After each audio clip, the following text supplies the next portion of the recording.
अपन थोड़ा बाकी है ना, आज और कल में पूरा हो जाएगा। पावर सिस्टम तो हो गया आपका?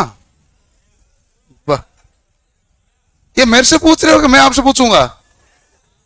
मैं पूछूंगा आपसे, आपके पावर सिस्टम हो गया? हाँ, ऐसे मेरे से पूछ रहे हो गए क्या? पढ़ाने वाले चले गए, क्लासें चेंज हो गई यार, मेरे से आप पूछ रहे हैं? पावर सिस्टम वही पढ़ाते हैं, अच्छा पढ़ाते हैं, बहुत शानदार पढ़ाते हैं, गजब।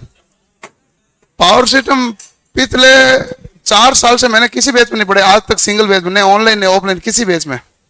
पावर सिस्टम और मेजरमेंट प्योर रूप से वही पढ़ाते थे, पिछले 4 सालों से वही पढ़ाते हैं।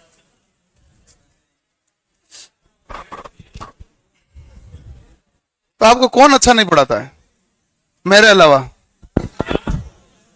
नहीं तो आपको आपको कौन अच्छा नहीं पढ़ाता है? मतलब कौन सा सब्जेक्ट जो आपको अच्छा नहीं चलता है?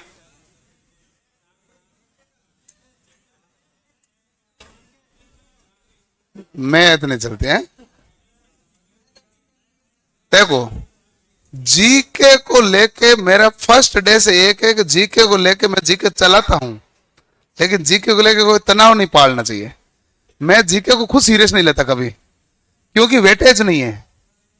यदि मेरे पास जीके का वेटेज होता तो मैं उसको बहुत सीरियस लेता।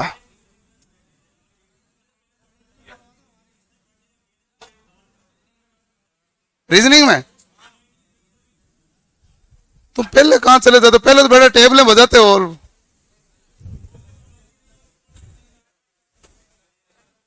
क्या नहीं करवाते रीजनिंग में?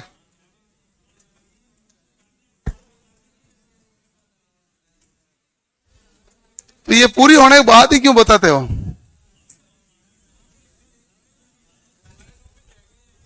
वो करवा देंगे,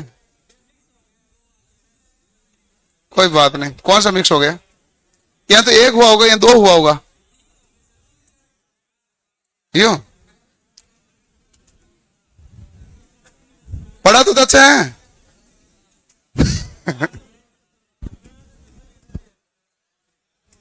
देखो,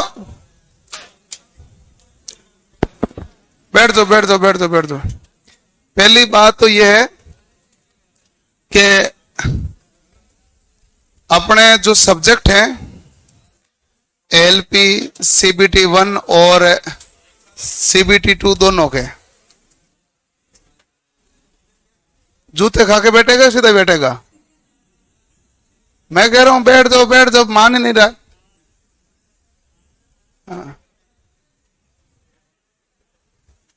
आराम से बैठ जाओ भाई। अपने पास सीबीटी 1 और सीबीटी 2 का मैटर है, ठीक है? सीबीटी 1 और सीबीटी 2 के अंदर जो पूरा सिलेबस होता है उसमें आपकी रीजनिंग की इंपॉर्टेंस काफी ज्यादा होती है, मैथ की इंपॉर्टेंस ज्यादा होती है, वर्कशॉप कैलकुलेशन की ज्यादा होती है और ट्रेड की ज्यादा होती है। 4 को तो सबसे सीरियस लेना होता है। साइंस पढ़ाते बहुत अच्छा है, साइंस में फिजिक्स पढ़ाता हूं, बहुत अच्छा मामला है, लेकिन लोको पायलट के लिए वेटेज कम है। जैसे मान लो मुझे कहे कि आप एलपी का एग्जाम दो, तो मैं बिना बायोलॉजी पढ़े जा सकता हूं और मैं आराम से पास होऊंगा, कोई रोक भी नहीं सकता, क्योंकि मैथ मेरी अच्छी होनी चाहिए, रीजनिंग मेरी अच्छी होनी चाहिए। मेरे बायोलॉजी वैसे भी सीबीटी 2 में है नहीं, तो मैं इतना ज्यादा माथाफोड़ी करूंगा क्यों उसका? मुझे ज्यादा माथाफोड़ी करनी चाहिए जो सीबीटी 2 में है, क्योंकि मेरिट तो सीबीटी 2 बनाएगी और वो लड़ाई वहां है। सीबीटी 1 में 15 गुना पास होंगे, 15 गुना में तो हर कोई पास हो रहा है, जो थोड़ा ठीक पढ़ता है वो सब पास होता है। और फिजिक्स आपको वैसे भी साइंस में पढ़नी ही पड़ेगी, क्योंकि आगे 2 में वर्कशॉप कैलकुलेशन है, जिसके चैप्टर मैच करते हैं डायरेक्ट, तो वो तो चैप्टर वैसे ही पढ़ने पड़ेंगे। तो साइंस आपको बहुत अच्छी, बट साइंस आपको इतने ज्यादा इसलिए पढ़ाते हैं, मैं आपको कारण बता दूं कि ग्रुप डी की भर्ती आएगी नहीं तो साइंस का रोल बड़ा है। ऐसा नहीं कि साइंस का रोल दुनिया में कहीं नहीं है, ग्रुप डी में बड़ा है। एनटीपीसी की भर्ती आएगी तो साइंस का रोल बहुत बड़ा है। तो ये साइंस से जो डिसाइड करेगी नौकरी देनी कि नहीं देनी, ग्रुप डी में डिसाइड करती है, एनटीपीसी में करती है, लोको में डिसाइड नहीं करती है, एलपी में बड़े डिसाइड नहीं करती है। एलपी में वेटेज नहीं इसका 15 गुना में स्क्रीनिंग टेस्ट के अंदर है, फाइनल मेरिट में इसका नंबर ही नहीं कोई। इसलिए वेटेज कम है। बाकी रेलवे के लिए तो साइंस का महत्व ही था, बट ग्रुप डी में है और एनटीपीसी में जहां पर साइंस वहां आती है जहां मेरिट में नंबर जुड़ते हैं, और रेलवे साइंस पूछता है गहराई में, ऊपर ऊपर से थोड़ी पूछता है। रेलवे साइंस पूछता है डिटेल में अच्छी। आप साइंस इसलिए ढंग से पढ़ो कि देखो कि ग्रुप डी की भर्ती है, उसमें आईटीआई वालों को अलाउ करें तो ग्रुप डी की मेरिट तो उसी से जाएगी, मैथ, रीजनिंग, साइंस और जीके से। क्योंकि ग्रुप डी में जो भर्ती आएगी तो उसमें टेक्निकल पदों की आएगी कि मेडिकल और टेक्निकल दोनों मिला के आएगी, ऐसा किसी ने बताया नहीं ना अभी तक। आईटीआई ग्रुप डी में अलाउ है टेक्निकल पदों पर, जहां इलेक्ट्रिकल, मैकेनिकल और सिविल का रोल है। जैसे जहां पर मेडिकल हेल्पर है वहां आईटीआई अलाउ थोड़ी है, वहां आईटीआई अलाउ नहीं है। कुछ पद तो मेडिकल हेल्पर भी होते हैं, वो भी ग्रुप डी में होते हैं, वहां आईटीआई अलाउ नहीं। आईटीआई अलाउ है जहां टेक्निकल पद होते हैं। तो इसलिए आपको साइंस अच्छे से इसलिए करनी चाहिए कि यदि वहां नंबर आएगा तो वहां साइंस है जो डिसाइड करेगा नौकरी देना। लोगों में साइंस डिसाइड नहीं करता, लोगों में नौकरी डिसाइड करती है math, reasoning, works of calculation और टेक्निकल ट्रेड। ये डिसाइड करती है कि आपकी नौकरी लगानी है कि नहीं लगानी है कि नहीं है। और बाकी के हम पर्यावरण पढ़ा रहे हैं, आपको भी पता है पिछली बार 2 नंबर का है, मुझे पता है कि 2 नंबर की पूछी गई है, फिर भी ये आपके 17-18 क्लास होगी तो पर्यावरण हम पूरी पढ़वाएंगे कि भाई पर्यावरण पूरी पढ़ाएंगे। पिछली बार 3 एक सवाल आए थे आईटी लिटरेसी के, लेकिन हम आईटी लिटरेसी पढ़ा तो पूरी रहना कि भाई पूरी पढ़ो, डिटेल में पढ़ो, आराम से पढ़ो, अच्छे से पढ़ो कि भाई 3 नंबर है। अब ये कब रोल आएगा, जब आप इन 4 सब्जेक्ट अच्छे से पढ़ लोगे ना, तो आप पर्यावरण पढ़ोगे ना तो भी आपको तुरंत समझ में आएगा। आप आईटी लिटरेसी पढ़ोगे तो भी आपको वो समझ में आ जाएगी, और उस समय वो क्या है, हेल्प करते हैं मेरिट में अच्छे नंबर लाने के लिए। जब मेरी मैथ अच्छी नहीं है ना तो मैं आईटी लिटरेसी में अच्छे नंबर नहीं ला सकता, क्योंकि मैं जब आईटी लिटरेसी पढ़ूंगा तो मेरा डर रहेगा नंबर तो 2 की पूछेगी, वो तो आ ही नहीं रहा जो 20 नंबर का पूछेगा, मेरे मन में भी तो वही रहना है ना। तो आपको आईटी लिटरेसी भी आएगी, आपके जीके के नंबर, आपकी करंट अफेयर में भी आप सवाल सही करके आएंगे यदि आपकी मैथ, रीजनिंग, फिजिक्स अच्छी है तो। ये गारंटी है, क्योंकि उस समय यदि मैथ, रीजनिंग, जीके मतलब फिजिक्स वगैरह अच्छी है तो अब आपको परीक्षा से 15 दिन पहले क्या पढ़ना है, मैथ क्या पढ़ोगे। मैथ तो केवल टेस्ट दोगे ना भाई, जिसकी मैथ अच्छी होती है 15 दिन में क्या करता है, तो प्रैक्टिस करता है केवल टेस्ट देने की। रीजनिंग भी वही करता है, उसके पास रिवीजन करने के लिए होता क्या है, जीके और साइंस। अच्छा, जिसकी मैथ कमजोर है उसके वो जीके साइंस की तरफ जा ही नहीं पाता। फर्क ये होता है कि भाई आपने सब्जेक्ट का मैनेजमेंट कैसा किया है। सब्जेक्ट का मैनेजमेंट का बड़ा रोल है, यदि सब्जेक्ट का मैनेजमेंट ही बिगड़ गए तो मामला बिगड़ गए। और आप 4 सब्जेक्ट अच्छा कर लो, आपका सब्जेक्ट का मैनेजमेंट बहुत शानदार रहेगा, कभी बिगड़ ही नहीं सकता। 4 सब्जेक्ट अच्छा होना चाहिए, math, reasoning, works of calculation, technical trade. Trade को लेकर कोई खतरा है नहीं, टेंशन पालने की जरूरत नहीं, इसमें पास होना वैसे ही पास हो जाते हैं, 35% नंबर लाना है। यदि यहां कहते हैं कि मेरिट में नंबर जुड़ता तो खतरा है। खतरा इसलिए क्योंकि वहां मेरिट नंबर जुड़ता है तो अब मान लो कि 100 नंबर का मान लो कोई पेपर होता है, तो आप चाहते हैं कि मैं 80 लाऊं, मैं 90 लाऊं, ठीक है ना। तो अब आपके क्या, इस पूरी लड़ाई में 100 नंबर के लिए कोई पेपर होता है तो लड़ाई स्टार्ट होती है 60 के बाद। 60 नंबर तक तो इजी है, मेन लड़ाई कब स्टार्ट होती है, जब स्टैंडर्ड पेपर आता है तो 60 नंबर के बाद वाले नंबर लाना मुश्किल होते हैं, 60 तक मुश्किल नहीं होते हैं। मैं राजस्थान पुलिस का, मैंने कोई लेना ना कोई देना, मैं राजस्थान पुलिस का अभी भी मेरे सामने पेपर लाओगे तो मैं 30% नंबर वैसे ही लाऊंगा। जीवन में आज तक जो कुछ देखा पढ़ा है वो भी उत्तर करूंगा, 30% नंबर में लाऊंगा। आपको इसलिए ट्रेड को लेकर तनाव लेना पड़ता है क्योंकि आप आईटी कॉलेज गए नहीं हो, इसलिए एक बार तो आपको पढ़ कर ऐसे आदत डालनी होती है कि ये होता है, नहीं तो आप कहते हैं ये हमारे सिलेबस में नहीं है। ये डिसाइड करना होता है, ये तो आपके है। एक्चुअली आप में से जितने भी बैठे हो, आप खुद पढ़ रहे हो क्लास के बाद में, तो आपको मैं पहले ही बता दूं, पहली बार जब आप ट्रेड पढ़ते हैं तो आपके लिए मुश्किल होता है। जब आप 15 दिन के बाद में वापस पूरे मन से ट्रेड पढ़ने लगते हैं तब आप कहते हैं अब समझ में आने लगी। क्योंकि पहली बार तो आपका स्टार्टिंग सारा काम चला जाता है नाम सुनने में, ये धारा जाएगी क्या करेगी, ये देखने में चला जाता ना। दूसरी बार में ट्रेड ढंग से समझ में आती है। ट्रेड है भी तो बड़ा सब्जेक्ट होता है ना भाई, छोटा सब्जेक्ट नहीं है, डिटेल है, पूरा कॉन्सेप्ट होता है, बिना कॉन्सेप्ट कोई चीज चल नहीं रही होती है। तो मामला ये है, तो आपके ये डीसी मोटर चल रही ना, ये तो लास्ट है मशीन का भाग, उसके बाद एक वाइंडिंग ही बचेगा। आज और कल में हम डीसी मोटर कर लेंगे। उसके बाद में आपके जो बचेगा वो है मॉड्यूल सेकंड और मॉड्यूल फोर्थ।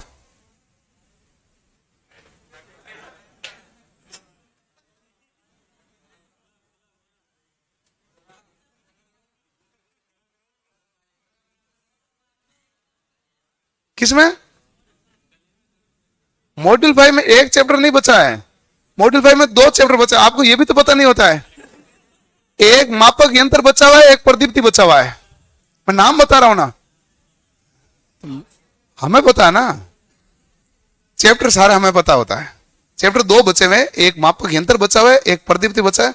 प्रदीप्ति मैं पढ़ूंगा, मापक यंत्र वो सर पढ़ाएंगे, ऐसा है? हाँ, बिना आए तो कैसे पढ़ाएंगे वो? है? नहीं, वो मेजरमेंट पढ़ाता है, मेजरमेंट और पावर सिस्टम वही पढ़ाते हैं। आप में से किसी के भी ऑनलाइन कोर्स कितना भी पुराना लिया हुआ था ना, तो अभी उन्हीं का पढ़ाया हुआ है। मेजरमेंट और पावर सिस्टम वही पढ़ाते हैं, ठीक है। मैथ की 2 घंटे की क्लास तो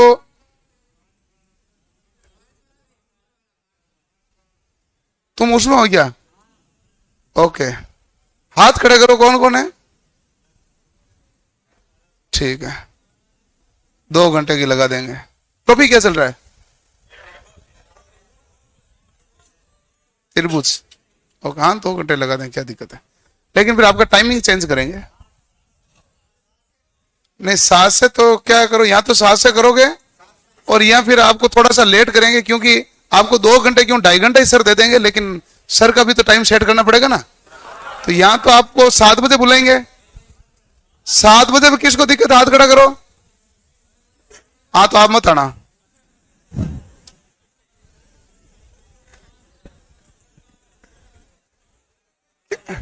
भाई देखो कि आप 2 घंटे गए तो मैं 2 घंटे लगाने के लिए क्लास तैयार हूं, 2.5 घंटा लगाने तैयार हूं। आपके बैच का थोड़ा तो टाइम चेंज करना पड़ेगा ना। अब उस बीच के टाइम में 2 घंटा तो मैं कैसे लगा दूं? मुझे 2 घंटे लगाना में आपत्ति नहीं है, मैं मुझे आपत्ति उसी चीज में कि सर का टाइम होना चाहिए हमारे पास। क्या हुआ? तुम उस बैच के हो नहीं तो ज्ञान मत दो उस भाई ये जानकारी मुझे उसी बैच वाला दे। बाकियों से देखो, बाकी जितने बैच हो उससे ज्यादा जानकारी मेरे पास है।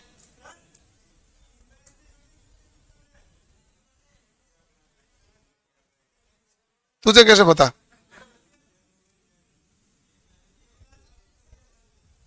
इतना ही मामला है क्या? चलो मैं पहले सर से बात कर लूंगा, सर से पूछूंगा क्या चल रहा है, मुझे कैसे पता चलेगा। हाँ कर दें, कोई दिक्कत नहीं। नहीं तो या तो आपका टाइमिंग थोड़ा ऊपर या नीचे में कहीं करेंगे, या फिर साथ में जैसा भी करेंगे हम 2 घंटा करवा देंगे। 2 घंटा करा देंगे। आपके बुधवार से ड्राइंग की क्लासें शुरू होगी। अरे ताली बजाने बात नहीं, सिलेबस वो तो कराना ही है। इसमें क्या ताली बजानी है? सिलेबस वो तो कराना ही पड़ेगा ना भाई। एक बार के लिए आपके 20-25 दिन के लिए ट्रेड की क्लासें रुकेगी, क्योंकि ट्रेड का मोटा मोटा भाग हो जाएगा। मॉड्यूल फर्स्ट बड़ा है, मॉड्यूल थर्ड बड़ा है, मॉड्यूल फिफ्थ बड़ा है, ये तीनों हमारे हो जाएंगे। उसके बाद में क्या है कि मॉड्यूल जो सेकंड है वो छोटा होता है, वो 10 से 1 दिन का 11 दिन की क्लासें होती है लगभग। मॉड्यूल सेकंड इतना ही होता है इतना ही। और मुझे पता है ना, मैं सुन तो लो बात, शेड्यूल तो मेरे पास होता है सारा। और मॉड्यूल फोर्थ भी बहुत बड़ा नहीं है, वो भी छोटा होता है क्योंकि इलेक्ट्रॉनिक्स बड़ा है। आपके जितना भी पोर्शन परीक्षा में आते हैं उनमें 70 से 75% भाग ही आता है जो आपने अभी मॉड्यूल फर्स्ट, थर्ड और फिफ्थ में, भले कोई पेपर उठा लो। मॉड्यूल फोर्थ इलेक्ट्रॉनिक्स स्पेशल हम क्यों पढ़ते हैं उसके बारे में बता दूं। वैसे तो परीक्षा में उसका वेटेज होता है 4 से 5%, यानी आपके लोको पायलट में 75 सवाल है तो अधिकतम 4 सवाल आएंगे, 3, 4 या 5 आते हैं। लेकिन पढ़ना इसलिए पड़ता है, कुछ एग्जामों में जहां ये 100 में से 30 नंबर का वहां तेल का मचा दिया था, उसने क्या है कि कईयों की जिंदगियां बर्बाद कर दी। लोग को पिछली बार टेक्निकल हेल्पर में 18 शिफ्ट हुई थी, उनमें 18 में से 3 शिफ्ट ऐसी थी जिनमें 30, 31 और 32 नंबर की इलेक्ट्रॉनिक्स पूछी गई थी। अब कोई बिल्कुल ही नहीं पढ़ के जाए तो वो फिर फेल होके बाहर आओ, क्योंकि 30 नंबर तो आपका अटेंड नहीं कर सकते ना आप, इसलिए हमें वो पढ़ना अनिवार्य होता है। हम अपने सुरक्षा कवच के हिसाब से उसको पढ़ते हैं। जब भी मैं क्लास पढ़ाता हूं किसी भी बैच में, मैं उनको कहता हूं कि ये सुरक्षा कवच ही है। बाकी इलेक्ट्रॉनिक्स आप आईटीआई कॉलेज में रेगुलर गए तो भी नहीं पढ़िए, ठीक है ना, इलेक्ट्रॉनिक्स वही है ना। बाकी बच्ची हमारे पास है मॉड्यूल सेकंड, तो उसको हम बाद में करेंगे। पहले हम करेंगे ड्राइंग, ड्राइंग के बाद में वर्कशॉप कैलकुलेशन, जिनके बाकी वर्कशॉप कैलकुलेशन करेंगे। वर्कशॉप कैलकुलेशन है, ड्राइंग तो है 8 दिन की, लास्ट 10 दिन की मान लो। ड्राइंग के सवाल आते हैं परीक्षा में 3, 4, हद मार के 5 और कम से कम 2। हाँ ठीक नहीं पढ़ाता क्या मैं ही पढ़ाऊंगा और कौन पढ़ाएगा? क्या क्या हुआ?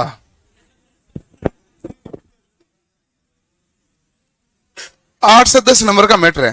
वो जितने भी आपने आज तक के सब्जेक्ट पढ़े हैं पूरे एलपी के अंदर, उनमें सबसे आसान सब्जेक्ट है वो ड्राइंग है। ये मैं पहले गारंटी दे देता हूं। जितने भी आपने सब्जेक्ट पढ़े हैं पूरी लोको पायलट की तैयारी में, आसान सब्जेक्ट है सबसे ड्राइंग है। लेकिन दर्द इतना ही है कि उसके परीक्षा में सवाल भी कम रहते हैं। दर्द ही है, अब आसान है, परीक्षा में आ नहीं रहा ना, तो दर्द ही है। बाकी उसमें ड्राइंग आपके आईटी में टफ इसलिए होती थी कि आपको ड्राइंग करनी पड़ती थी। यहां ड्राइंग कुछ नहीं करना, यहां ड्राइंग में ज्ञान देना है, कुछ नहीं। पेंसिल कैसी चाहिए, रबड़ कैसा चाहिए, इरेजर कैसा चाहिए, वैसा मामला है। व्यू क्या होता है, प्रोजेक्शन क्या होती है, रेखाएं क्या होती है, कौन सी रेखाएं कहां प्रयोग में ली जाती है, ठीक है, कौन से ज्योमेट्रिकल आकृति है, फिगर कैसा होता है। लेकिन केवल उसे काम नहीं चलेगा, उसके जस्ट बाद में मैं भाग पढ़ूंगा वह वर्कशॉप कैलकुलेशन। उसके बारे में पहले सुन लो, आपकी विचारधारा से सेट हो जानी चाहिए। उस सब्जेक्ट बारे में पहले ही लाइन बोल देता हूं, वो लाइन आप ध्यान रखना। जिसके 12वीं में पीसीएम थी, जो डिप्लोमा में रेगुलर गया है और जिसकी मैथ में रुचि थी, उसको तो लगेगा बहुत शानदार सब्जेक्ट है, बहुत आसान है। यदि इन तीनों में से जिसके नहीं थी, उसको खारा जेर लगेगा। 2 से सब्जेक्ट का नहीं है, 2 से वर्कशॉप कैलकुलेशन में कैलकुलेशन का। सब्जेक्ट का दोष नहीं, आपके बैच में ही है। आपके बैच में 15-20 जने कहेंगे बहुत शानदार है, सवाल देते वो कर लेंगे, और उनको सबसे फेवरेट वो सब्जेक्ट लगने लगेगा। केवल इतने कारण है, या तो उनके 12वीं में पीसीएम थी, या डिप्लोमा में रेगुलर गए थे, और या फिर उनको मैथ में रुचि थी। उनको तो लगता वो बहुत ही आसान। जिनके ये मामला नहीं था,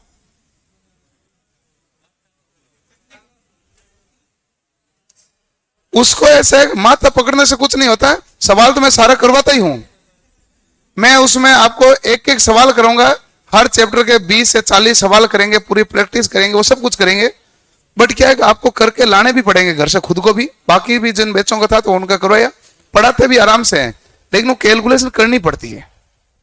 अब क्या है कि कैलकुलेशन यदि कोई बंदा नहीं करे ना, तो वो कहेगा पता नहीं क्या चल रहा है। मामला ये है, इसलिए मामला है उसमें कैलकुलेशन का। तो सब्जेक्ट वो टफ है नहीं है, ठीक है भाई।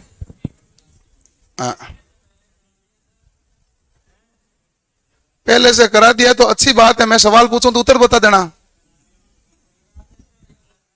है। डराया नहीं, मैंने सत्यता बताई है। इसमें डराने वाला क्या मामला है? तुम्हें कल परीक्षा देने थोड़ी जाना है। डराने का मामला तब होता है जब आज आप आते हैं, सर कोई ज्ञान की बात बताओ, कल एग्जाम है, फिर मैं कहता ये तुमसे तो ये होगा ही नहीं, तब तुम्हें डरा था। अभी तो आपको प्रैक्टिस करके सीखना है, तो आप उसमें से सीख जाओ ना कि यदि हमें उस सब्जेक्ट को अच्छा करना है तो मैथ अच्छी रखनी है। ये तुम्हारे इसके अंदर सार पड़ा है, तो वो तो तुम ढूंढ नहीं रहे हो, ढूंढ रहे हो। डरा दिया, मैं राजी उसमें क्या करूंगा, कराऊंगा गुणा ही क्या राजी कर लूंगा। मैं आपको कहूंगा नहीं नहीं बहुत आसान है, तुम तो कोई खंसता कर सकता, ऐसा नहीं कर सकता। जिसकी मैथ अच्छी है, जिसकी 12वीं की पीसीएम है, जिसने डिप्लोमा किया, रेगुलर गया है, उसको लगेगा बहुत फेवरेट वाला मामला। लेकिन हर किसी को फेवरेट नहीं लगता है, बाकियों को लगता है बहुत टफ मामला। ये हर बैच का है। इसका मतलब सब्जेक्ट में प्रॉब्लम नहीं है, प्रॉब्लम है कैलकुलेशन में, वो करनी पड़ती है। क्लास कितनी होगी वो आप पर डिपेंड होती है। क्लास ऐसे कोई फिक्स होती नहीं, 30 के आसपास होती होगी, 40 होती है क्या, ये आप पर डिपेंड करती है। 30 के मैं मान लो 30 सोचूं तो भी कुछ पार पड़े नहीं ना। जैसे मान लो मैं सोच के हूं कि आज आपको गति में वेग 3 क्लास में पढ़ा दूंगा, आप चौथे दिन यदि 5 सवाल लेके आए तो मुझे करवाना ही है, तो 1 क्लास एक्स्ट्रा हो गई। मैं ऐसे थोड़ी उसमें सारे डाउट लेता हूं एक एक का, मैंने उसके भी डाउट लिए जो सारा लेके बैठता है। तू ही हाँ, तेरे लिए मैंने सबसे ज्यादा डाउट। हाँ ऐसे क्या, तू पीछे क्या देखे, डाउट ही तेरे थे सारे, और तो किसी के थे भी नहीं, है नहीं? मतलब क्लास भले वो 40, वो 40 क्लासें भी दुखेगी नहीं, और यदि समझ में नहीं आया तो वो 10 क्लास ही होगी तो ही भारी है, 50 ही भारी है। वो तो ऐसे उसमें रट तो आप कुछ नहीं सकते, जो कुछ है कैलकुलेशन है, जितना आप कर सकते हो उतना आपको अच्छा रहेगा, ये मामला है। इसमें डरने वाला मामला है नहीं, ये सत्यता यही है।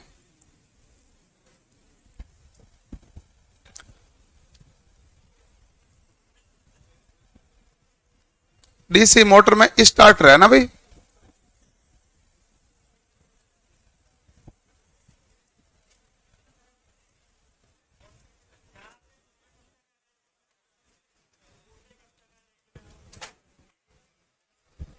बुक ऐसे है कि कब तक आएगी,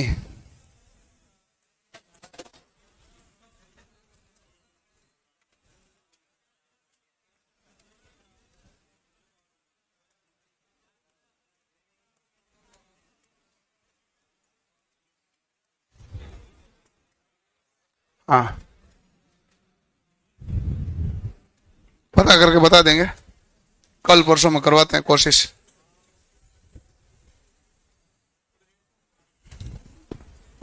करवा दूंगा मैं डीसी मोटर स्टार्टर के बारे में, ठीक है।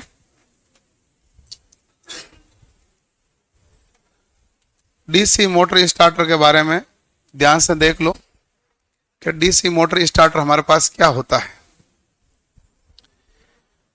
स्टार्टर होता है जो हम परिवर्ती प्रतिरोधक के काम में लेंगे। क्या काम में लेंगे, परिवर्ती प्रतिरोधकों। परिवर्ती प्रतिरोधक का मतलब है प्रतिरोध का मान हम क्या कर सकते हैं, परिवर्तित कर सकते हैं। अब सवाल आता है कि इसको मैं काम में क्यों ले रहा हूं, क्योंकि आर्मेचर होता ना, आर्मेचर का प्रतिरोध होता है निम्न मान का। आर्मेचर का प्रतिरोध क्या होता है, आर्मेचर का प्रतिरोध होता है 1 ओम से कम वाला माता है, क्योंकि चालकों की संख्या होती है वो समांतर क्रम में जुड़ी होती है, इसलिए कुल प्रतिरोध क्या हो जाता है, 1 ओम से कम हो जाता है। तो आर ए ये आर्मेचर प्रतिरोध निम्न मान का है। निम्न मान का तो प्रारंभिक में धारा क्या बहेगी, ज्यादा, और प्रारंभिक में धारा ज्यादा बहेगी तो प्रारंभिक धारा को नियंत्रण करना है तो आपको श्रेणी क्रम में क्या लगाना पड़ेगा, प्रतिरोध। धारा को नियंत्रण करना क्या लगाओगे, प्रतिरोध। अब मैं यदि पूरा जब तक मशीन चलेगी तब तक प्रतिरोध जोड़ के रखूंगा तो ये पावर का लॉस करेगा। तो मैं कहूंगा जैसे जैसे मोटर गति पकड़े मैं प्रतिरोध का मान क्या करता जाऊंगा, कम, और ये जब पूर्ण गति प्राप्त करेगा तो प्रतिरोध का मान क्या कर दूंगा, 0। क्योंकि तब तक आप क्या होगा, ये प्रतिरोध का मान फिर क्या है, उच्च हो जाएगा। क्या ये उच्च नहीं होगा, उस समय तक हमारे पास विरोधी विद्युत वाहक बल बन जाएगा, क्योंकि प्रारंभ में तो बैक ईएमएफ होता ही नहीं है। बैक ईएमएफ कब होगा, जब मोटर को हम सप्लाई देंगे, जब मोटर चलने लगेगी, जब चालक चुंबकीय क्षेत्र को काटेंगे तभी तो बैक ईएमएफ बढ़ेगा ना।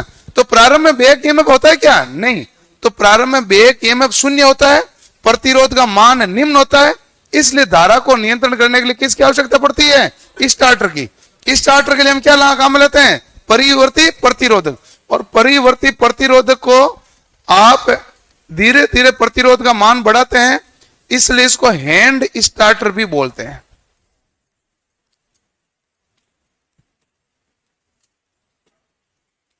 इसको क्या बोलते हैं, हैंड स्टार्टर।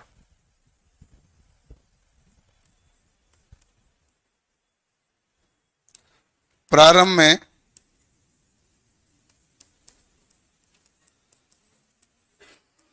वेग एमएव का मान 0 है तथा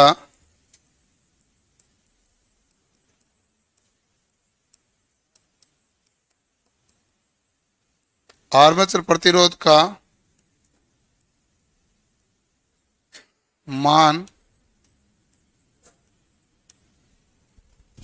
कम होने के कारण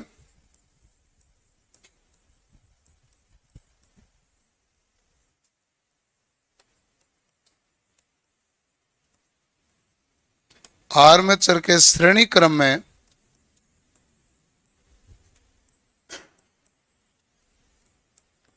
एक परिवर्तित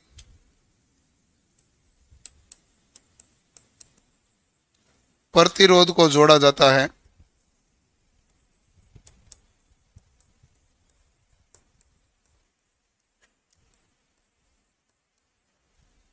जो प्रारंभिक धारा को नियंत्रित करता है।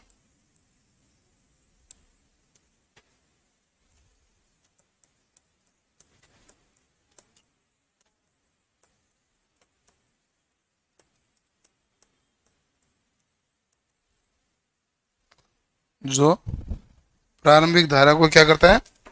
नियंत्रित करता है।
तो प्रारंभिक धारा को नियंत्रण करने के लिए किसका प्रयोग किया गया है? स्टार्टर का। स्टार्टर हमारे पास कौन से प्रकार के होते हैं भाई?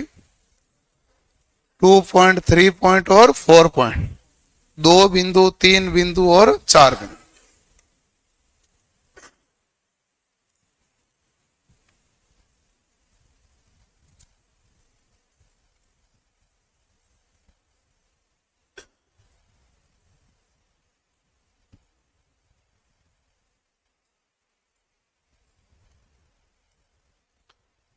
लिख लिया?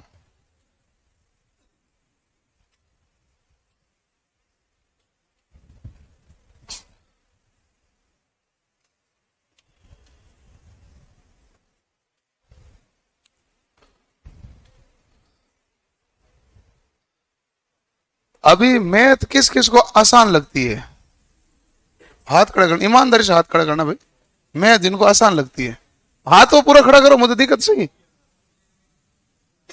ओके, आपको वर्कशॉप कैलकुलेटर अच्छी लगेगी।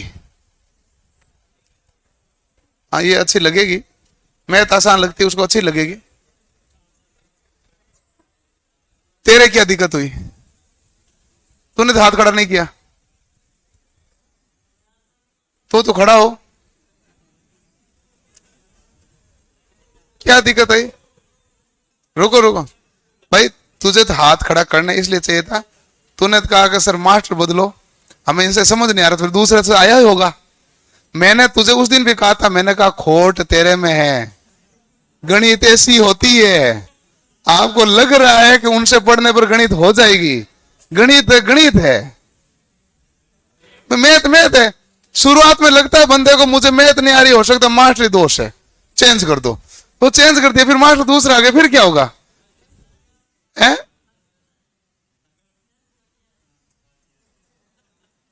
चेंज ही है। आपको कौन पढ़ा रहे हैं? पढ़ा रहे ना अब तो, एडवांस क्यों, तो पूरे पढ़ेंगे ना, एडवांस तो आ ही रही हो ना।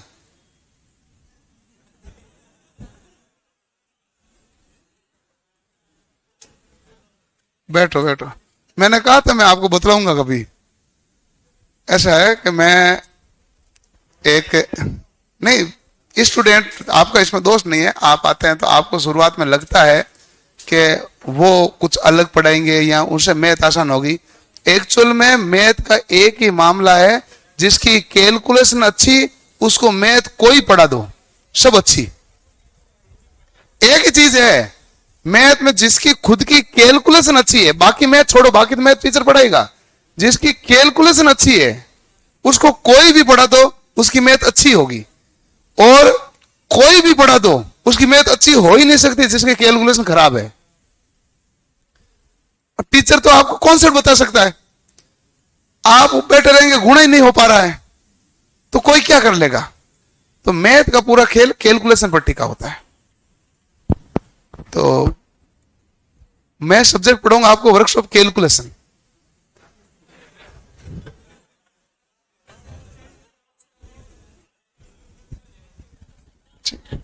है नहीं, मैं पढ़ा था आराम से हूं, ऐसा कोई दिक्कत है नहीं। आगे देखो, एक भाई इस परीक्षा के लिए सबसे छोटा तरीके से सवाल पूछा जाए, दो बिंदु स्टार्टर,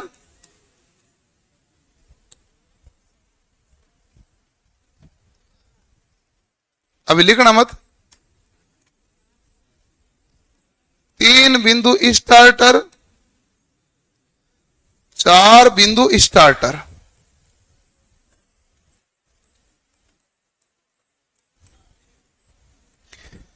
दो बिंदु स्टार्टर तो जो सीरीज मोटर के लिए काम लिया जाता है। कौन सी मोटर के लिए भाई? सीरीज मोटर के लिए। सीरीज मोटर के लिए कौन सा लेंगे? दो बिंदु। और तीन बिंदु और चार बिंदु है वो शंट तथा कंपाउंड। जितने भी सवाल पूछे गए हैं उनमें आधे सवाल ये हैं कि किसके लिए दो बिंदु काम में लिया गया, किसके लिए तीन बिंदु काम में लिया, किसके लिए चार बिंदु। तो शंट तथा कंपाउंड मोटर के लिए।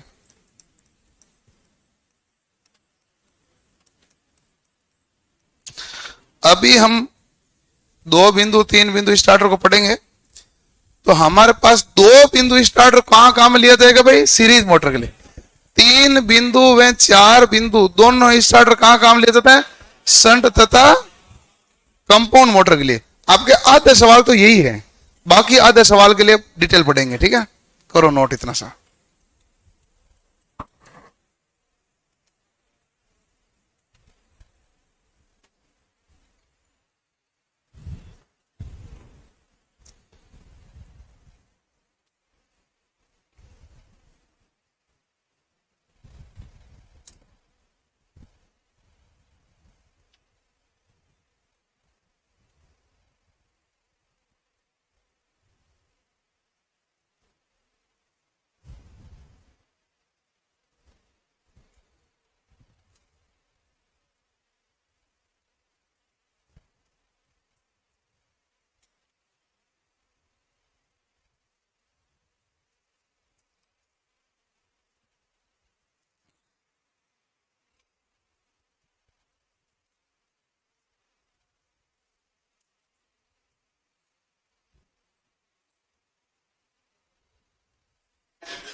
हो गया भाई? ओके। अब देखो, ये हमारे पास है दो बिंदु स्टार्टर।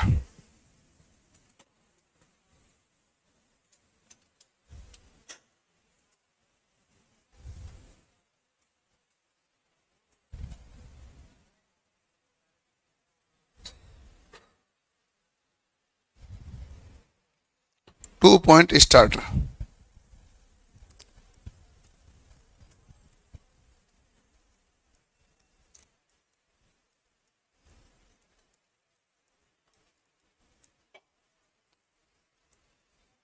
अब इस 2 बिंदु स्टार्टर में देखो कि हमने यहां से डीसी सप्लाई दी, तो एक बिंदु तो मेरे पास ये रहा, दूसरा बिंदु ये रहा।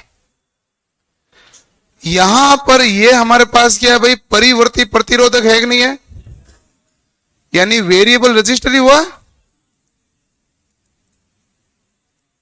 Variable resistor. शुरुआत में आपने ऐसा जोड़ रखा, बताओ ये कौन सी अवस्था में, ऑफ अवस्था में। जैसे ही आप इसको ऑन करोगे, इस संकेत को यहां लेके आओगे। अब तो प्रारंभ में प्रतिरोध क्या है, ज्यादा, और ये प्रतिरोध है जो हमारे पास किसके श्रेणी क्रम में है, आर्मेचर। आर्मेचर के कौन से क्रम में है, तो बताइए परिवर्ती प्रतिरोधक किसके श्रेणी क्रम में है, आर्मेचर। आर्मेचर के श्रेणी क्रम में जरूरी क्यों है, क्योंकि आर्मेचर का प्रतिरोध का मान क्या होता है, कम, इसलिए आर्मेचर के श्रेणी क्रम में प्रतिरोध को जोड़ना आवश्यक है। किसके लिए काम में लिया जा रहा भाई, जब आर्मेचर के श्रेणी में फील्ड लगी होती है, वो मोटर शंट मोटर है कि सीरीज मोटर है, सीरीज मोटर है। तो पहला तो आप कहेंगे डीसी सीरीज मोटर के लिए,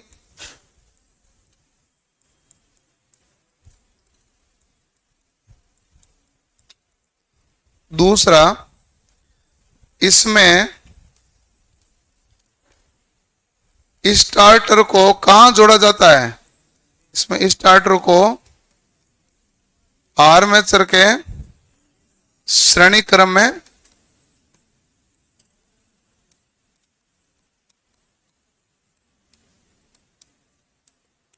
आर्मेचर के श्रेणी क्रम में संयोजित किया जाता है।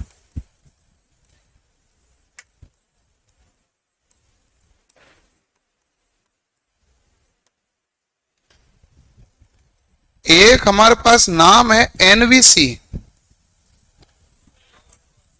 नाम दिख रहा है, कहां दिख रहा है, लिखा हुआ ही नहीं है, ये रहा। ये हमारे पास क्या होती है, एनवीसी। एनवीसी होती है नो वोल्ट कॉइल।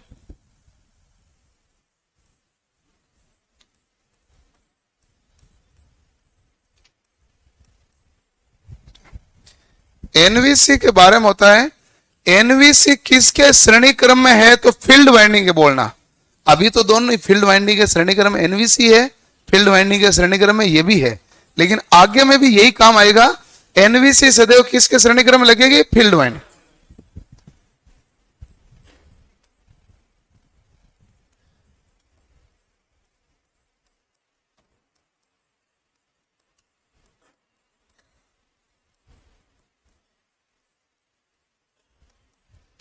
अब फील्ड वाइंडिंग के श्रेणी क्रम में क्यों जोड़ते हैं, एनवीसी क्यों जोड़ते हैं,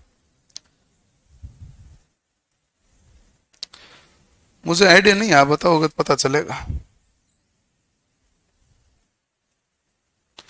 इसलिए जोड़ते हैं, ध्यान से देखो भाई, कि आपने जब मोटर को चालू किया तो ये यहां पर ऑन किया, फिर धीरे धीरे धीरे धीरे आपने संकेतों को कहां ले गए, यहां पर, और यहां ले जाके अब आपने कहा भाई प्रतिरोध का मान क्या हो गया, 0।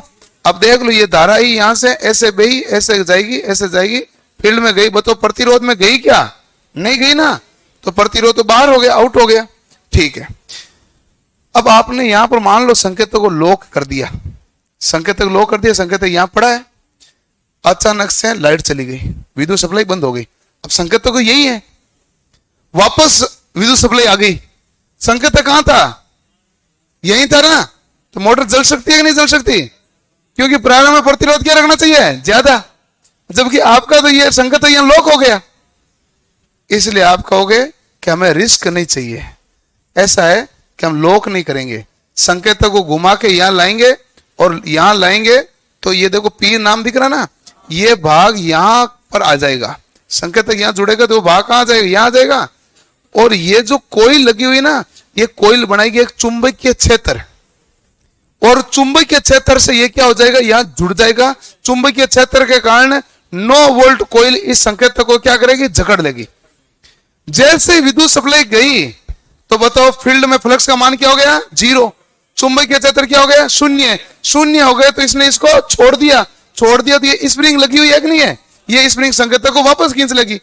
अब विद्युत सप्लाई वापस आएगी तो आपको वापस खुद को ऑन करना, मशीन चलेगी क्या, नहीं। इसलिए 9 वोल्ट कॉइल का कार्य यह है। तो 9 वोल्ट का कॉइल का कार्य क्या हुआ, जब वोल्टेज नहीं है तो संकेतक को पुनः अपनी अवस्था में लाना, 9 वोल्ट पे काम है। इसका कार्य जकड़ना थोड़ी हुआ। जकड़ना यदि कार्य होता तो मैं लॉक ही कर देता ना, एक पिन लगा देता, लॉक कर दिया। जकड़ना तो आसान ही हो जाता। 9 वोल्ट क्यों नाम दिया मैंने कहा इसका मेन काम ही तब शुरू होगा जब वोल्टेज नहीं है। जब वोल्टेज नहीं तो चुंबकीय क्षेत्र नहीं है।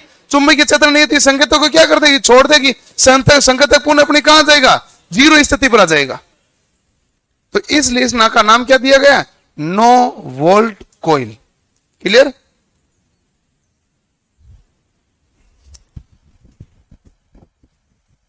इसमें क्या होता है भाई, पतला तार में अधिक लपेट होता है इस कॉइल में।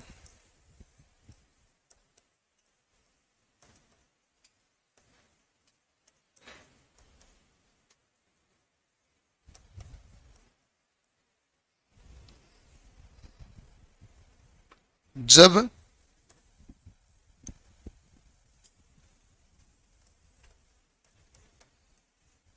वोल्ट का मान या जब विभव का मान 0 हो जाता है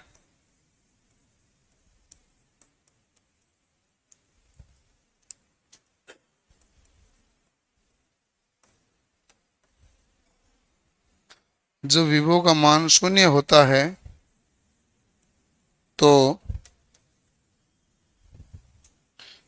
कॉइल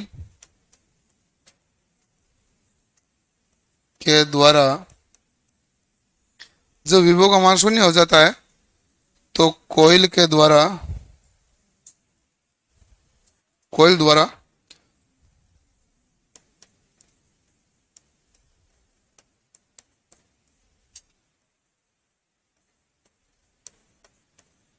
चुंबकीय क्षेत्र समाप्त होने के कारण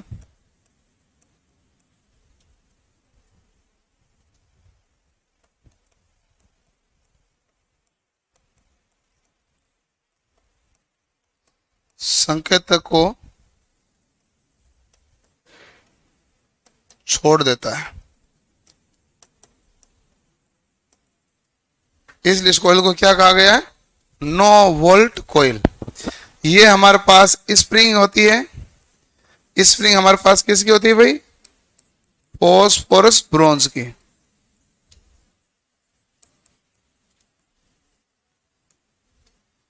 फॉस्फोरस ब्रोंज क्यों लेते हैं, क्योंकि हमारे पास ये अचुंबकीय पदार्थ के रूप में कार्य करता है, चुंबक का गुण इसके ऊपर नहीं आता। क्लियर। अब देखो यहां पर एक ही कॉइल लगाई हमने एनवीसी, एक और कॉइल होती है जो स्टार्टर के साथ होती है ओएलसी ओवरलोड कॉइल। अब इसमें ओएलसी लगा हुआ है क्या, नहीं। तो इसका मतलब है डीसी श्रेणी मोटर में ओवरलोड की अवस्था होती ही नहीं है। डीसी श्रेणी मोटर कह रहा है आपको जितना लोड डालना लोड डाल दो, जितना तुम लोड ज्यादा डालोगे उतनी गति क्या हो जाएगी, कम। लेकिन रुकेंगे नहीं, आप लोड डाल दो। ओवरलोड के कारण मशीन खराब नहीं होगी, नहीं चले तो नहीं चले लेकिन मशीन खराब नहीं होगी। इसलिए ओवरलोड की अवस्था इसमें नहीं होती, इसलिए ओएलसी कॉइल का प्रयोग नहीं किया जाता। एनवीसी का प्रयोग बता दिया गया, कर लो नोट।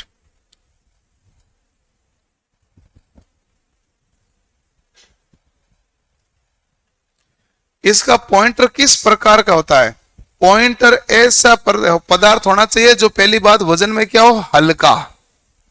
दूसरा, या तो पॉइंटर उस पदार्थ का बना दो या पॉइंटर के साथ में जैसे यहां जोड़ा वो भाग जोड़ दो जिसका नेचर हो लोहा चुंबकीय।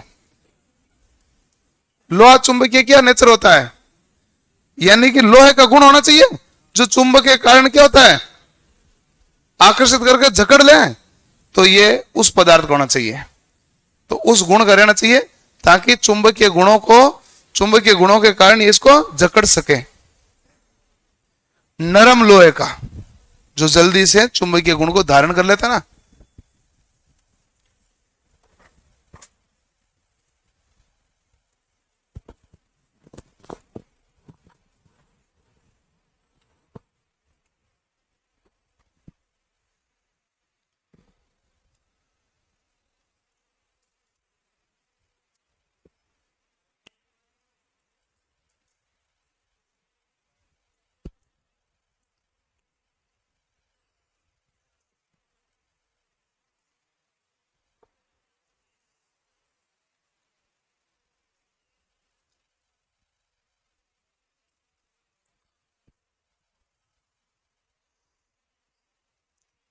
कर दिया भाई, रेडी है। डायग्राम बनाओगे थोड़ी आप, बना के क्या सीखोगे उसमें? में सवाल है ही नहीं ना, परीक्षा का सवाल तो उसमें ऐसा कुछ है नहीं, यह समझाने लायक चीज थी इसलिए डायग्राम लगाया गया है। बाकी परीक्षा में सवाल ऐसा कुछ है ही तो नहीं है। ओएलसी अभी मैं लिखूंगा ना, वो अभी लिखवा दूंगा। एक नोट डाल के लिख लो, नोट डाल के लिख लो,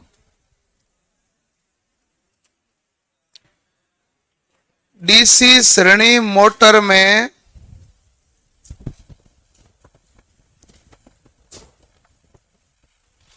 ओवरलोड की अवस्था नहीं होती, डीसी श्रेणी मोटर में ओवरलोड की अवस्था नहीं होती, इस कारण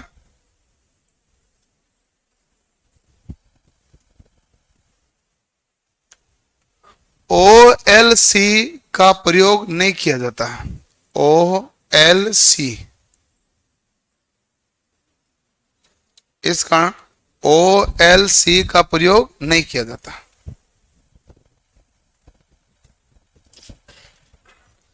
ये तो लिख लिया। इसके बाद में आता है हमारे पास कौन सी स्टार्टर है भैया? 3 बिंदु स्टार्टर।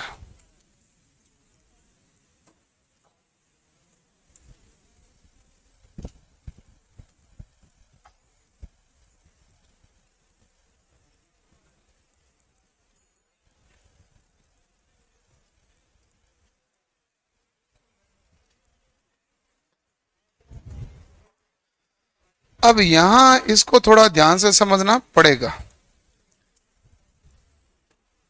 पहली बात तो है कि आप यहां पर फील्ड वाइंडिंग के साथ में प्रतिरोध को श्रेणी क्रम में नहीं जोड़ सकते। मेरा सवाल है कि क्यों नहीं जोड़ सकते, बताओ भाई। फील्ड वाइंडिंग के श्रेणी क्रम में यहां पर प्रतिरोध नहीं जोड़ा जाएगा। आपसे यही सवाल है कि क्यों नहीं जोड़ रहे हैं।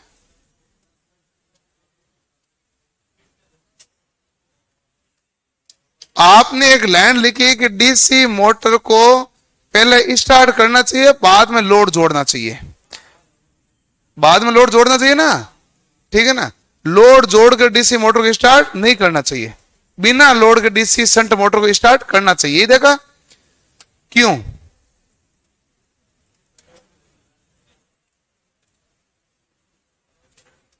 हमने ये कहा था यदि लोड जोड़ेंगे तो शंट धारा का मान क्या हो जाएगा? कम। शंट धारा का मान कम हो जाएगा तो हमारे पास ये चुंबकीय फ्लक्स स्थापित ही नहीं कर पाएगी। इसलिए हम चाहते हैं कि शंट धारा का प्रवाह रहे ताकि चुंबकीय क्षेत्र स्थापित हो जाए। एक तो आप ये देखते हो कि बताओ शंट वाइंडिंग का प्रतिरोध ज्यादा होता है सीरीज वाइंडिंग का?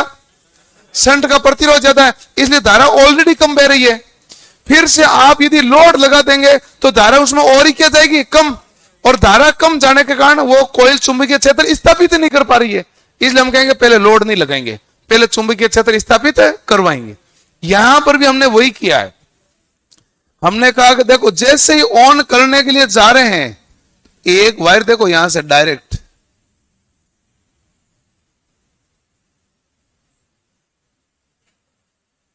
ये फील्ड कॉइल में आया कि नहीं आया बताओ?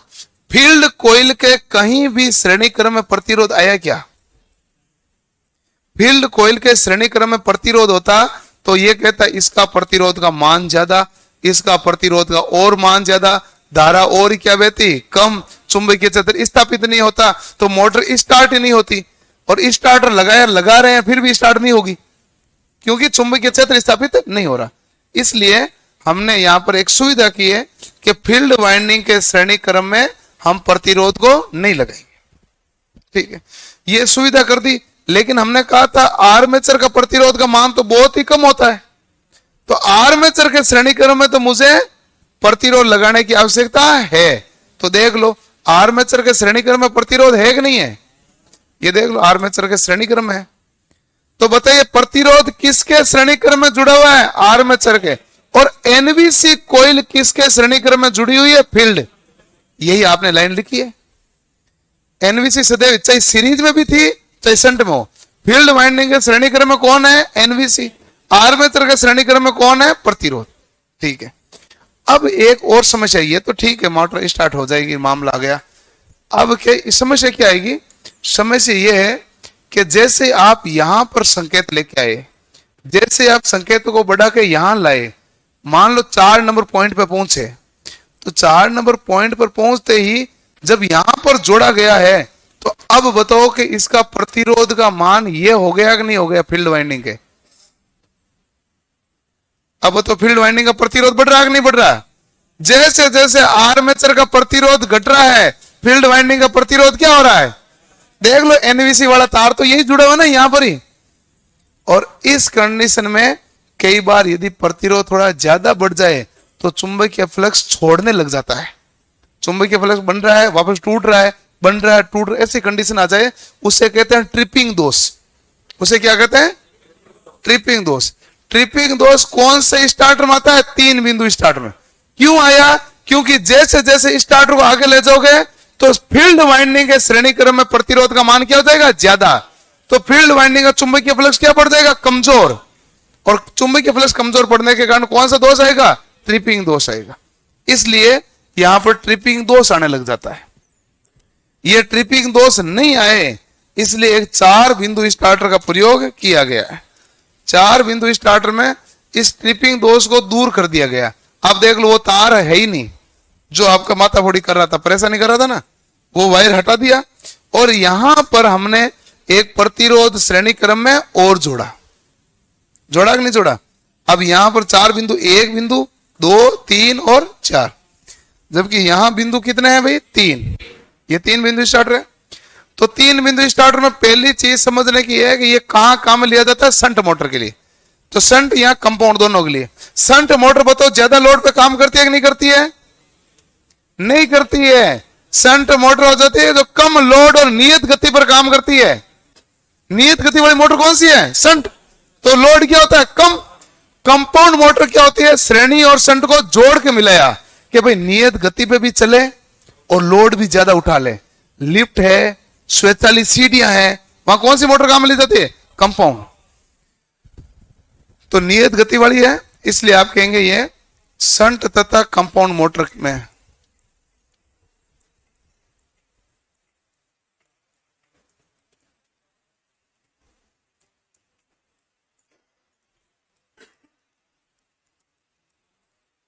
आपके तो क्या है, मोटर के बेरिंग घिस गए हैं, चल नहीं रही है, पता ही नहीं चलता ऐसा कुछ था क्या। फिर कर हाँ ऐसे लाइन तो लिखी हुई थी, वो बड़ा हो रहा है मामला।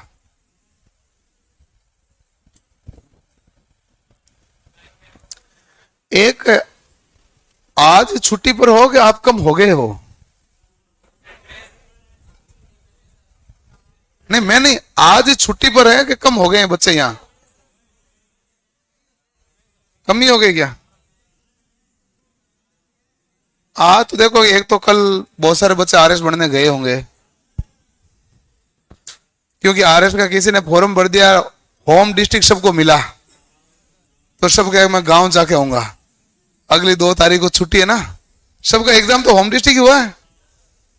आप में से किसी ने दिया क्या? दिया तो होगा, लेकिन हाथ खड़ा नहीं करेगा वो। तूने हाथ खड़ा किया है, बाकी दिया तो और भी हो गई, क्योंकि बहुत ज्यादा फॉर्म दिए भरे गए। अब की बार सबसे ज्यादा एग्जाम दिया गया 7 लाख आरएस के, 4 लाख है, 6-7 लाख है, 6 लाख कितना? हाँ तो वो 7 ही हो गए, वो तो 7 ही लाख है। और पद कितना है? 700 है, 905।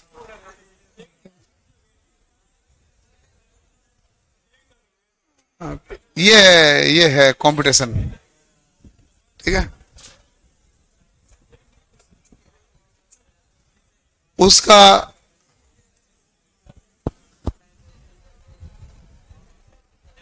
क्या हुआ?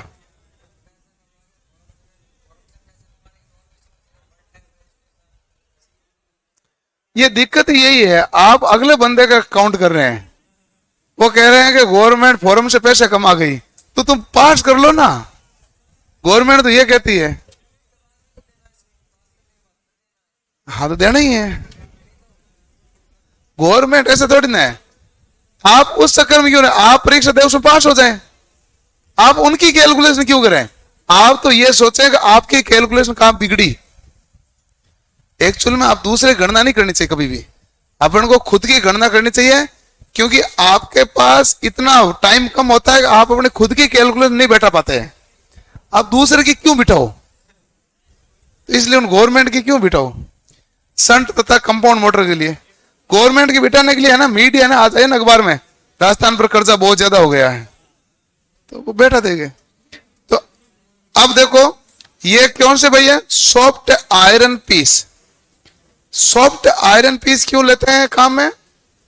क्योंकि सॉफ्ट आयरन का गुण होता है वो जल्दी से चुंबकित हो जाता है और जल्दी से विचुंबकित भी हो जाता है, जबकि स्टील है वो स्थायी चुंबक है, वो चुंबकित होने में भी टाइम लेगा और चुंबकीय गुण खोने में भी क्या लेगा? टाइम लेगा। इसलिए सॉफ्ट आयरन पीस यहां काम में ले लिया जाता है। ये हमारे पास हैंडल होता है, जैसे जैसे आगे बढ़ोगे। ये कोयल कौन सी है? एनवीसी।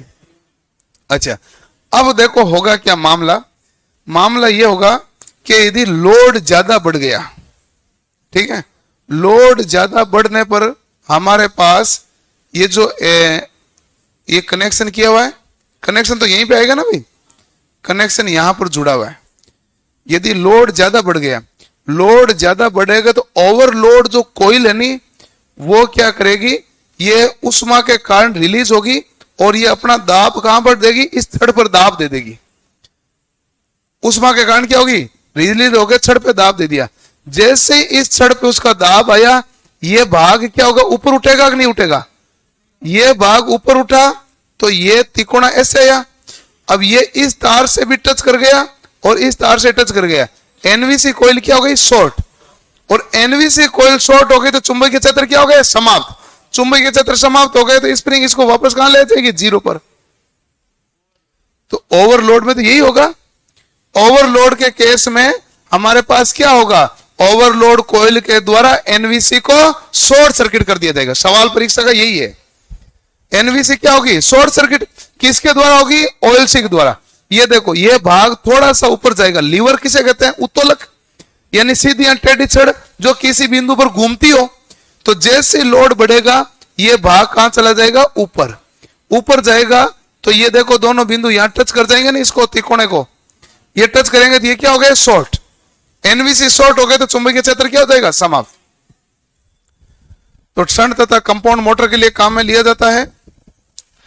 इसमें एक है कोयल ओएलसी, इसे हम कहते हैं ओवरलोड कोयल। अब सवाल आता, ओवरलोड कोयल कहां संयोजित की जाती है? तो आप कहना सप्लाई के श्रेणी क्रम में। सप्लाई भिड़ते इसमें जाएगी सीधी, तो सप्लाई के श्रेणी क्रम में।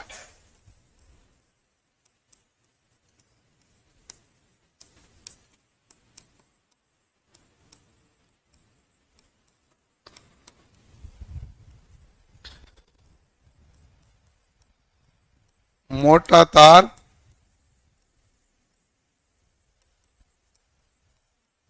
कम लपेटे,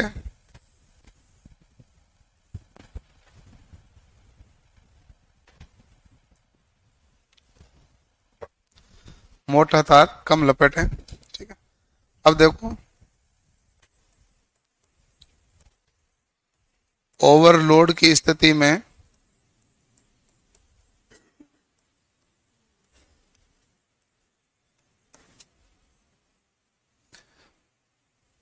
ओवरलोड की स्थिति में ओएलसी कोयल द्वारा ओएलसी द्वारा एनवीसी को शॉर्ट सर्किट कर दिया जाता है।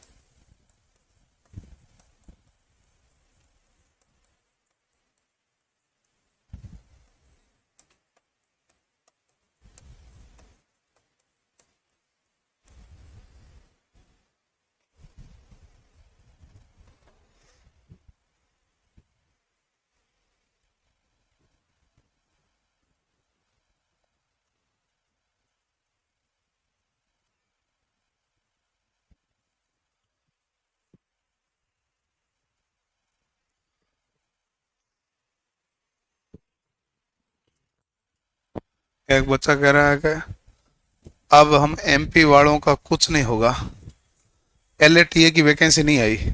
इधर राजस्थान में भी तो नहीं आई। राजस्थान में है दिक्कत एक चीज की है, सबसे बड़ी है दिक्कत के मुख्यमंत्री जी ने बजट की घोषणा की, बजट में भर्तियों के बारे में बताया नहीं। दूसरे दिन मुख्यमंत्री जी खुद आए, बजट पर चर्चा, उन्होंने खुद ने कहा 1 लाख पद आएंगे। किसी ने मांगे थोड़ी थे, उनको खुद को पता नहीं था कौन से डिपार्टमेंट में आएंगे। आदमी 97,000 भी कर सकता था, 75,000 भी कर सकता था, 1,10,000 भी कर सकता था, 1 लाख आएंगे। उसके बाद कुछ नहीं आया। दिक्कत ही सफाई कर्मचारी तो बजट में थी, सफाई कर्मचारी तो बजट में थी ना भाई, ठीक है ना। तो दिक्कत इसी चीज की है राजस्थान में भी सबसे बड़ी, कि सरकार ने पहले खुद ने आके कहा आएंगे,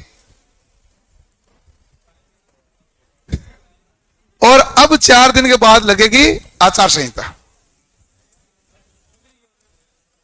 तो मेरे हिसाब से जो आएगा 4 तारीख तक, 2 दिन और बचे हुए हैं, और क्या ही बचे हुए हैं। 4 तारीख के बाद में कभी भी चुनाव आयोग सीधा प्रेस कॉन्फ्रेंस कर सकता है। यह है मामला, सबको यह पता है। वो 4 को करें, 5 को करें, 7 को करें, 10 को करें, उनकी मर्जी है, लेकिन उसके भरोसे नहीं रह सकते ना। 4 के बाद कभी भी कर सकते हैं। लिख लिया, आगे लिखो। आपने बंद किया क्यों? जब मैंने बताया था 2 बिंदु, 3 बिंदु, 4 बिंदु है, तो एक बिंदु को मैं वापस और लेके जाऊंगा। अगला है हमारे पास 4 पॉइंट स्टार्टर।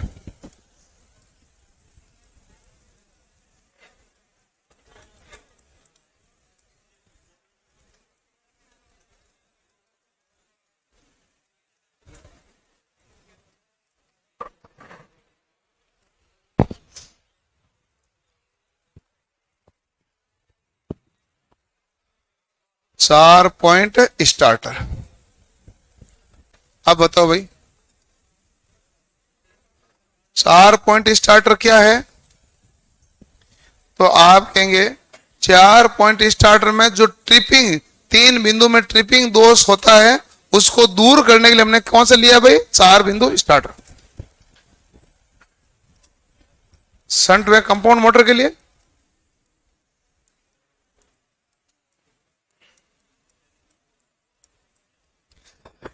सॉरी, शंट व कंपाउंड मोटर के लिए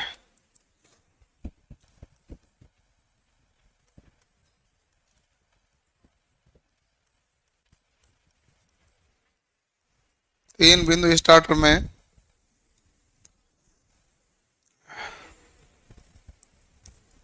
होने वाले ट्रिपिंग दोष को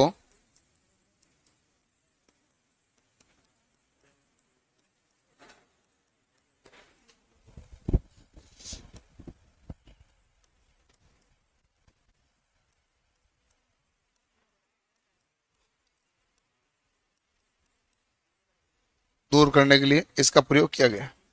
इसमें हमने क्या किया है, हमने फील्ड वाइंडिंग के समांतर में एक प्रतिरोध जोड़ा है।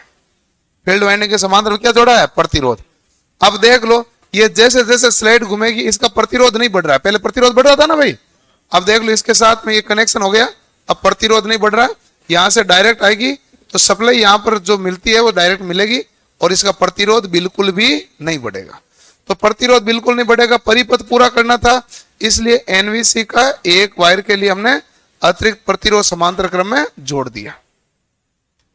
ऐसे करके हमने परिपथ को पूरा किया।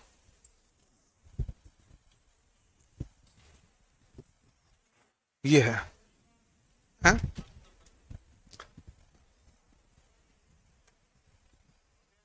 हाँ हो गया, अब स्टार्टर पूरे हो गए। अगली क्लास में पढ़ेंगे मोटर का गति नियंत्रण की विधियां। कल की क्लास में पूरा करना है गति नियंत्रण की विधियों को, ताकि परसों की क्लास में हम बेसिक साइंस और इंजीनियरिंग को ढंग से सीख सकें। वहां से वो स्टार्ट करेंगे ड्राइंग, वर्कशॉप कैलकुलेशन ड्राइंग।